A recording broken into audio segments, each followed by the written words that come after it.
Hi, I'm back, Tiffany, and today I want to talk about our marriage. Daniel, let's talk about our marriage and get a little bit raw with it. Let's talk about the things that we've learned and grown from, the struggles, the ups and downs, the roller coasters. Let's get raw with our marriage today.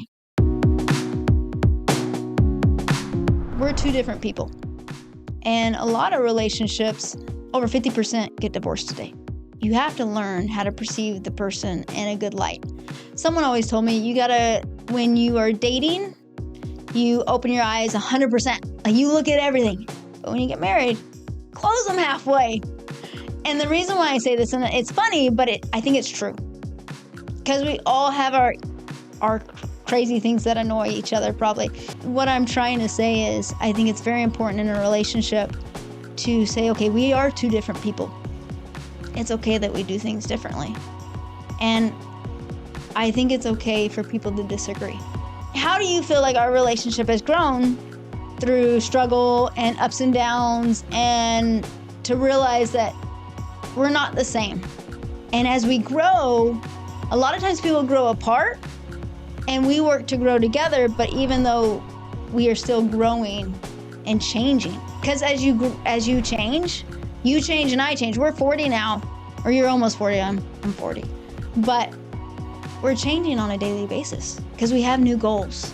So how do you feel like we have struggled, we have improved, and get raw with our relationship? I think we've had a great journey, and it's definitely evolved. There's definitely a lot of evolution that's gone on with our marriage, and if you take it with the perception of embrace change for the better. I look at it too, what's made a big impact and influence in my perspective and how I've looked at our own relationship and others is the therapist, JFF, Jennifer Finlayson Five. I like her. And she does podcasts, and she does her own therapist classes and workshops.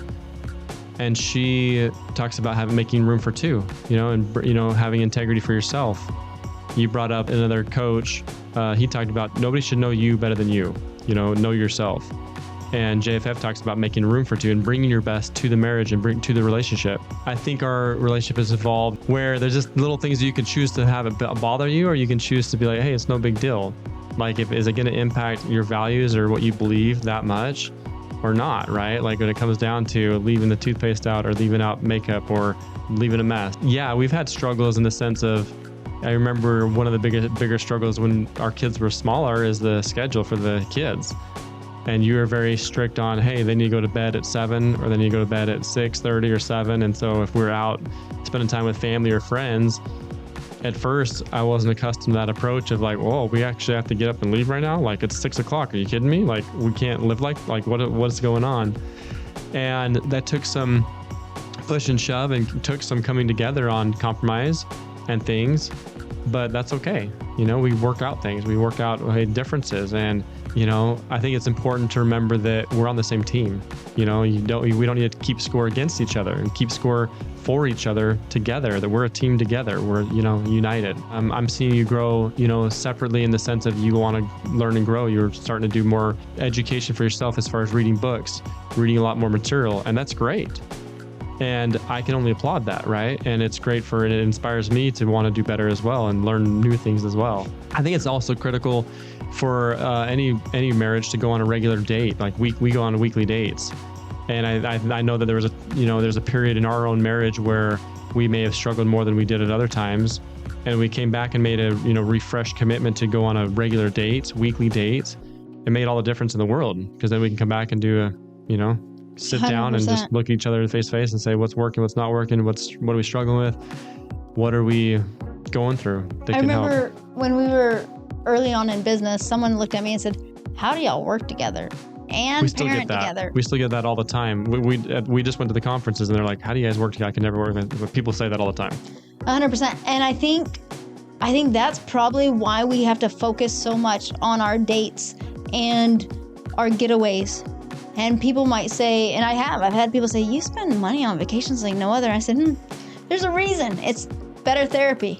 It's our therapy. And that's what we call it. Because as we work together, and this is what people need to understand, you're always working, whether you're working in a job together or at home or whatever, you're working together.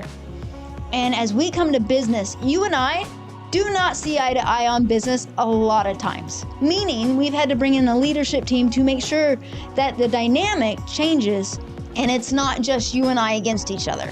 And I'm not saying against each other in a bad way, but because we're two different people and because we see things differently, which is okay, but I think that's why it's so important, like you said, to do a date night, to make sure we get back and reconnect every single day. So when we go home, we connect. We try to go, oh, hey, I see you for the first time today. You know, it's different. Like one thing we implemented when we were probably struggling a little bit more with business and we got really business focused, all of a sudden I turned to you because I saw something on social media from someone. I said, hey, how can I love you today?